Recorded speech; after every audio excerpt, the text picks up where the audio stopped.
Я упрощу обзор до одного сравнения. Stellar Blade — это Нир. Все.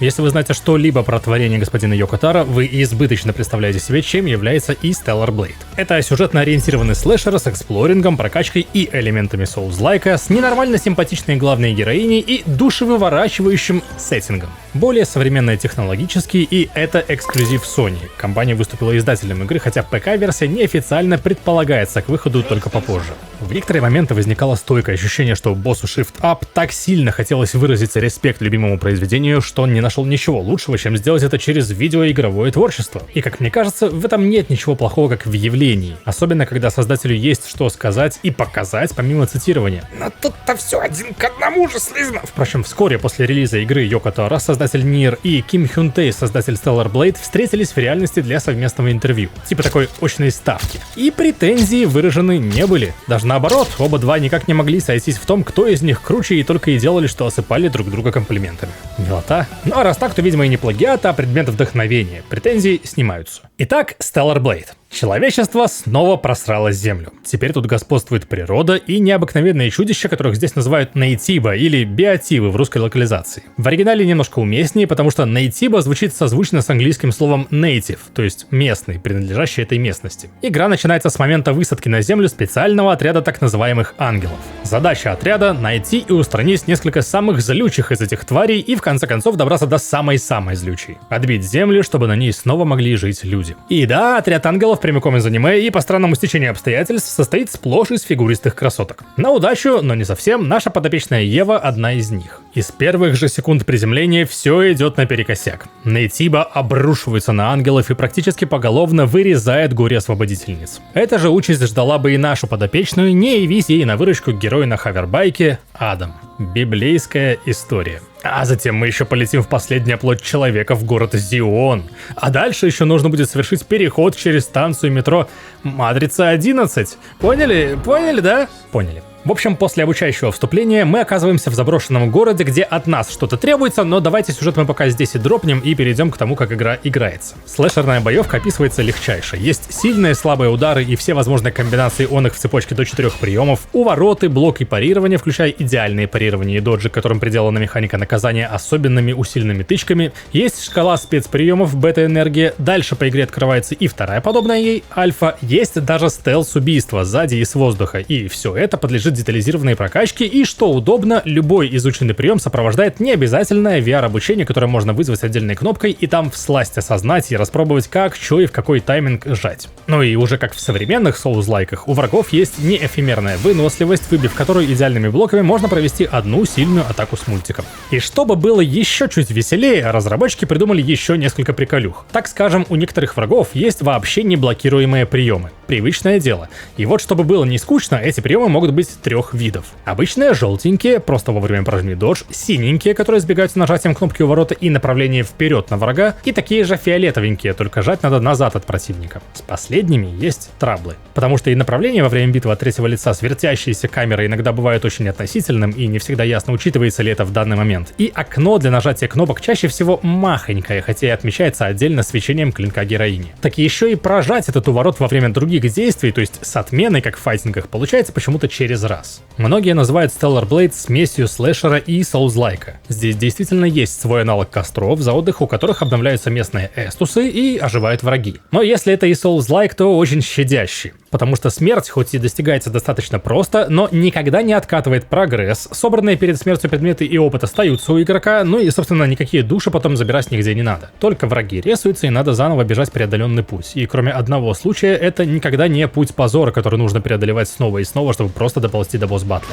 И снова всосать. Боссы здесь это, конечно, проверочная работа и доказательство того, что изложенные до сих пор игровые механики тебе понятны и ясны. И боссы это самые разноплановые в плане тактона враги, конечно же, но я бы не сказал, что это прям главное блюдо. Несмотря на то, что видов обычной монстры очень немало, у каждого из противников есть по несколько комбинаций ударов, свои спецы, и битвы с ними в большинстве своем и сами по себе достаточно увлекательны, заставляют следить за каждым рыком и взмахом, пытаясь предугадать момент блока или уворота. И вы могли заметить на футажах на фоне QTE-шки, не бойтесь их, по игре их совсем немного, и здесь они как в последней финалке исключительно для придания эпичности и максимально щадящие. Ну и видов оружия номинально всего 2. Меч, который вне боя Ева изящно трансформирует трансформирует в заколку, и дрон, который по нажатию кнопки превращается в пушку с различными боеприпасами, от обычных скорострельных до самонаводящихся ракет. Но не переживайте, глубины даже в таком скудном арсенале достаточно, чтобы даже спустя десятки часов открывать для себя все новые и новые способы расправляться с вражиной. Есть, правда, у боевки и обратная сторона. Все эти взмахи всегда идут с каким-то оттягом. Враг не лупит сразу и не выжидает ровные промежутки времени между взмахом и самим ударом, а фигачит в какой-то трудно определяемый момент. И это возможно вызубрить, но врагов слишком много, чтобы эти тайминги не выветривались из памяти. И я сверил впечатления с другими играющими, эта сложноописуемая фигня, легко парирующаяся фразой «get good», возникала не только у меня. Значит, проблема реальная, пусть и не катастрофична, раз даже я при ней игру прошел. Собственно, в ту же копилку и проблемы с разными уворотами. В большинстве ситуаций это не влияло на мой опыт слишком сильно, ну скушаю лишнюю аптечку и пойду себе дальше, но из-за двух конкретных боссов в конце я был уверен, что не пройду игру к обзору. Настолько потный и непрощающий, что спустя 40 минут попыток я был готов сдаться. Сложность в конце и так ненормально подскакивает вверх, так еще и эта несправедливая фигня с инпутом уворотов. Уф.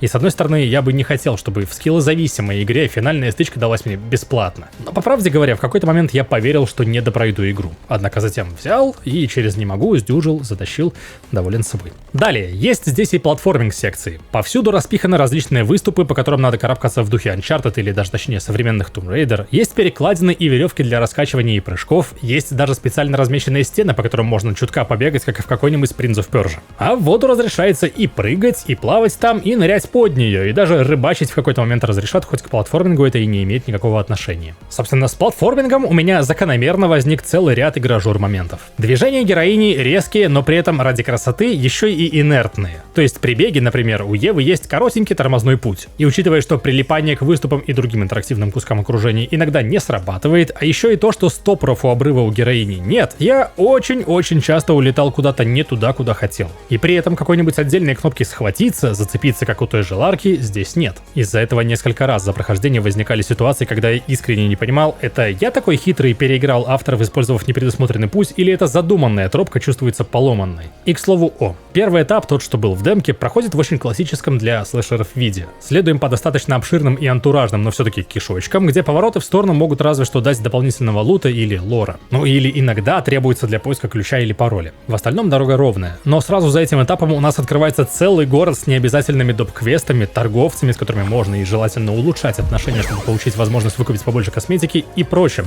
Да и в целом локации очень резко превращаются в открытые песочницы, где уже наоборот вокруг полно точек интереса, секретных нычек и вот как раз мест для дополнительных заданий. И лутаться смысла немало, потому что среди тонны не влияющей на геймплей косметики также хватает и штук, которые непосредственно меняют подход к игре. Из таких можно отметить предметы-расходники, представленные в ассортименте хилок и гранат разного калибра, гаджеты, которые выполняют роль этих амулетов, меняющих те или иные характеристики, а также экзохребты, которые меняют эти же характеристики куда разительнее и по сути определяют класс твоего персонажа, но их много на себя не нацепишь. Ну и плюс всякие материалы для прокачки оружия, восполняемые аптечки и как раз отсеков под гаджеты. И я сказал про поиск паролей и ключей, здесь такого много, а еще здесь на удивление много головоломочных мини-игр, на которые закрыты то сундучки с лутом, то необходимые для прохождения компьютерные панели. Где-то кнопочки прожми правильно, где-то код подбери, где-то трубопровод оформи, где-то балки на кране выставь для создания прохода. Таких штук очень много, и лично меня сильно подкупает то, что большинство из них реализовано разово для конкретных мест и ситуаций. Такие детали всегда очень хорошо иллюстрируют характерность проекта. Как и разнообразие игровых ситуаций. В игре нет каких-то сгенеренных рандомных данжей, но, например, есть парочка научных комплексов, в которых ты лишаешься оружия ближнего боя и вынужден справляться с одним фонариком и пушкой боя дальнего. При этом антуражик такой в стиле резидентовских лабораторий. Из-за углов так и норовят выпрыгнуть зомбивидные медлительные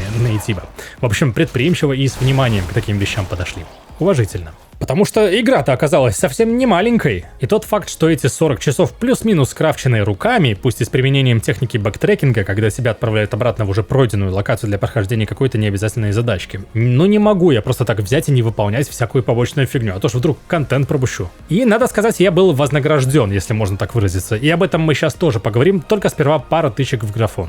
Я не могу не отметить блестящее чувство стиля у авторов Stellar Blade. Эти надписи при переходе на новую локацию, коллектиблы в виде разбросанных по миру баночек с напитками, каждый еще и дизайн уникальный придумали, а за сбор вообще всех предусмотрен откровенный костюмчик для главной героини. Собственно, костюмчики фэшенебельно вельми, даже экран смерти и тот обставлен со вкусом. Все окружение тоже очень эстетичное, красочное, цвета играют, эффектики прикручены, физика всего колыхается, героиня еще какая загляденье. А пейзажи какие, и заснеженные горы есть, и песчаные пустоши, и дождливый, поросший зеленью город, и индустриальные подземки, и многоуровневые культурные райончики с писюкатыми скульптурами, и блинский космос. Вот только есть парочка очень крупных «но», которые в целом все сводятся к одному базовому. Но всему этому невероятно тесно в рамках PlayStation 5. Взгляд вдаль размыливается так, будто смотришь на игру без очков. Неопрятные, низкокачественные текстурки висят в упор к детализированным и прорисованным. Еще и этот стандартный апскейлер добавляет картинке ощущение какой-то неухоженной мазни. И да, у игры есть 3 режима отображения, которые можно спокойно щелкать прямо на ходу. Баланс, производительность и качество. Но качество отметается сразу потому, что какие 30 FPS в слэшере, где надо все тайминги внимательно высчитывать. Производительность создает ощущение, будто перелез с 5-й плойки на 2-ю. Кругом неряшливые лесенки и шум от тонких частиц типа волос Евы.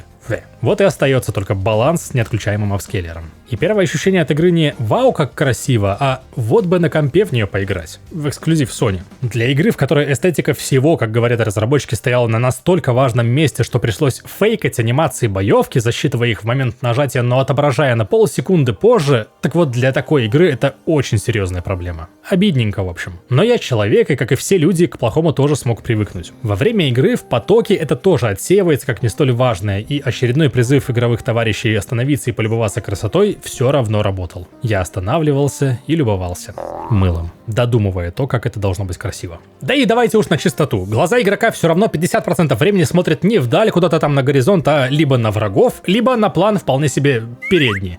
Или точнее задний.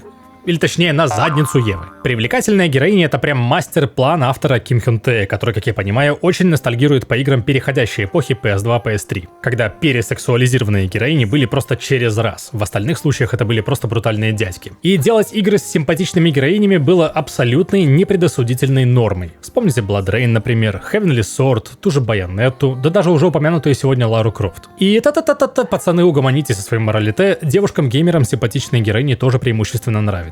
Лишь бы за этой кукольной красотой была интересная история и героиня, которую будет хотеться раскрыть и с которой захочется ассоциировать свои действия как игрока. Это, разумеется, не повод создавать Барби-тренд для всех игр, просто Ева, стройная и фигуристая, отнеситесь с пониманием. Но сразу отмечу, что с кастомизацией тут чувствуется легкий перебор. Учитывая, что симпатичная героиня — это всего лишь исполнитель воли игрока, типа чтобы бегала, прыгала и билась красивенько, слишком много внимания к костюмам, коих тут под 40, видом сережек и очков. А в разных костюмах еще и тело разное выходит. До смешного. Впрочем, к чести разрабов, все эти наносьюты выбиваются исключительно трудом и внимательностью в игре, а не покупаются за реал отдельно. Во времена полузабытого искусства открывашек это очень и очень уважаемый мной шаг. Не говоря уже о том, что часть из них спрятана для true фанатов в новой игре плюс. И важно подчеркнуть, что вот такое супер тело главной героини, во-первых, чтоб без спойлеров, оправдано, во-вторых, действительно никак не влияет на то, как игра играется. И пока ты будешь мучиться со сложным боссом, комплекцией и внешний вид героини — это последнее, о чем ты будешь размышлять. В целом нельзя и не сказать, что секс продает. Так было, так и будет, наверное. Собственно, Нир для многих тоже начиналось с юбки туби, и уже позже, спустя несколько десятков часов, дело оказывалось совсем не в белом белье героини, а в том, что за ужас в действительности случился в этом мире, и что грядет дальше. Вот это справедливо бы подметить и про Stellar Blade. Я шел обозревать легкую эротику в жанре ясного мне слэшера, типа помучаюсь со сложными врагами и их паттернами, посмотрю, как девочка с колышащимся всем накостыляет каким-то монстром, а заглянул за этот фасад и получил симулятор экзистенциального кризиса.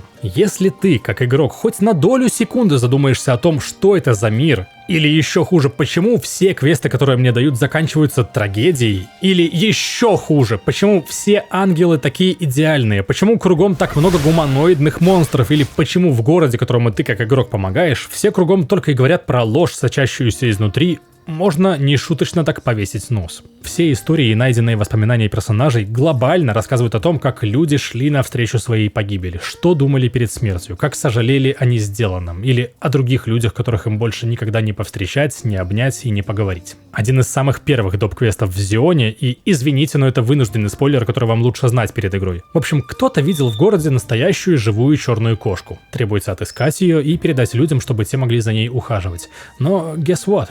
Все, что нам дано обнаружить, это ее недвижимое тело. Труп маленькой, черной, сука, кисы. Героиня подойдет к ней, потыкает и заключит, она мертва. Безапелляционно и без каких-либо других исходов. Все, квест выполнен, молодец, вот твоя награда в 1000 кредитов. Конечно, постапокалипсис предполагает, что поздновато уже для хэппи-энда. Но обычно в играх подобного сеттинга наше странствие — это история вспыхивающей надежды. Здесь же глобально, конечно, надежда брежет. Мы победим зло, и человечество снова будет жить. Но сколько смертей нужно для того, чтобы зло наконец-то засчиталось побежденным? А игра легче делать не станет. Наоборот, сверху накинет еще 1000 неудобных вопросов, вроде «что мы оставим после себя лично и конкретно?», «что такое быть человеком и в какой момент человека можно начинать считать чем-то другим?», и в этом разрезе гиперсексуальность нашей подопечной тоже играет дополнительным экзистенциальным слоем для этих вопросов. А на фоне будет разруха, уничтоженные битвами и катаклизмами дома, дождь и мертвые тела тех, кто чего-то не успел, не смог, не решился и уже никогда не сможет достичь. И меланхоличная музыка вроде той, что сейчас звучит на фоне. И, кстати, музыка. Какая же здесь охренительно забубенная, хоть и частенько грустненькая музыка. На мой вкус, конечно. Не навязываю, но настаиваю на личной оценке. На каждой карте по несколько треков в разных вариациях в зависимости от продвижения по локе или сюжету. И опять-таки, прям как в Нир, треки чаще всего вокальные. И более того, я слышал, что разрабы позвали Кейичи Окаби, композитора Нир, для написания музла в Stellar Blade. В титрах, как ни искал этого упоминания, не нашел, но даже если и нет, факт, авторы сколлабились с почти десятком приглашенных артистов, которые вместе накатали величие, выдержанное общей стилистикой. При этом очень много треков написаны под лишь одну конкретную сцену, что еще добавляет музыке в цене. В каждом треке столько интересных композиторских решений, красивых, хоть и не обязательных мелодических линий. Одно что, учитывая количество часов, проводимых на одних и тех же местах, мелодичность и красота тут немножко стреляет себе же в ногу. Потому что трудно отвлекаться от нее на игру и наоборот. Музыка частенько перетягивает на себя одеяло, из-за чего становится излишне навязчивой. Тем не менее, саундтрек сделан на века и даже в отрыве от игры слушается призамечательнейше. Как говорится, не верьте, проверьте. Это и в целом, наверное, моя финальная рекомендация по игре. Ставлю Stellar Blade похвальняк в своем лучшем виде. Задрать оценку выше вот сейчас на релизе не получается из-за десятка обозначенных, хочется верить, решаемых проблем. Если б не побитый графон, трудности с инпутом и чутка надломанная кривая сложности, поставил бы игре изюм и был бы горд за ее существование. Здорово, когда такие ностальгические штуки прорываются в мейнстрим. И здорово, когда они еще и выходят качественными и, несмотря на внешность, не пустыми. Тем не менее, Stellar Blade — это не просто очень хорошая игра, но еще и очень изящное многогранное заявление о том, что в творчестве гораздо важнее общественного мнения твои собственные идеи и эмоции, которые ты как творец хочешь передать, и о том, как важно уметь вовремя свернуть с проторенных кем-то другим дорожек для создания своей. О том, что старая школа в создании игр и жива, и такое ощущение, что со временем будет становиться только крепче. И о том, что в наше время даже новообразованная авторская корейская студия, да, преимущественно состоящая из ветеранов, ну и что, вполне себе может собраться и смочь в полноценное AAA в таком, вообще-то довольно нишевом жанре, как слэшер, которую зауважает даже тот, кем ты изначально вдохновлялся. Особенно, когда тебя спонсирует Sony. В общем, эротика и фан-сервис — это безусловно приятно, но даже в таком, на первый взгляд, запущенном случае, как Stellar Blade, показательно, что это лишь замануха и вообще не главное в самом проекте. Так-то в мире игры ни один персонаж даже ремарки о внешности главной героини не сделает. Так что вся распущенность, она лишь в вашей голове. А если и так, это игра, и никто вам и слова не скажет о том, правильно это или нет, хорошо или плохо. К слову, женский фан-сервис в игре тоже проскочит, главное даже до финала. Интриган! Еще услышимся на stopgame.ru.